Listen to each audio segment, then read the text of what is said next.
საქართველოში ოსურიანის დღე აღინიშნება. ამ დღისადმი მიძღვნილი ღონისძიებები შავშების სკოლაში გაიმართა. სწორედ აქ შეუძლია ნებისმიერ მსურველს ოსურიანის შესწავლა. ღონისძიებაზე გაიხსენეს პოეტი კოსტა ხეთაგუროვი, რომელიც ოსურის სალიტერატურო ენის ფუძემდებლად მიიჩნევა.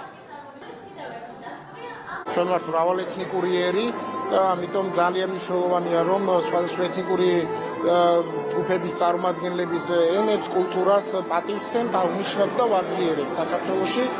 და როგორც აღინიშნა კიდეც განსაკუთრებით იმ ფონზე, როდესაც აქედან რამოდენიმე კილომეტრში საოკუპაციო ხაზის მიღმა პრაქტიკულად ადამიანებს განვითარების საშუალება აღარ აქვს, არა როგორც ზოგადად განვითარების, ასევე კონკრეტულად თავიანთი კულტურის და ენის განვითარების შესაძლებლობა. ამ ფონზე საქართველოს სახელმწიფო კიდევ ერთხელ ხაზს უსვამს, რომ მრავალფეროვნება ეს სიძლიერეა და არა სისუსტე.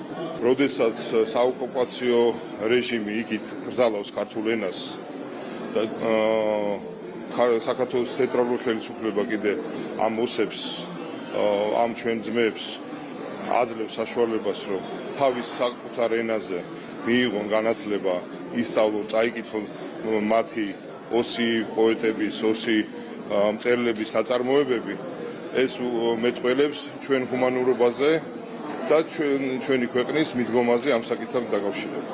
ბავშვები კვირაში ერთხელ ეუფლებიან ოსურ კულტურას და ხელოვნებას ეზიარებიან და შესაბამისად იღებენ მონაწილეობას მეცადინეობაში და ამას ხალისით აკეთებენ, რა თქმა უნდა, მოგეხსენებათ, ეს არის შერეული კონტინგენტი და ოსურ-ქართული მოსახლეობით გამოირჩევა ჩვენი რეგიონი.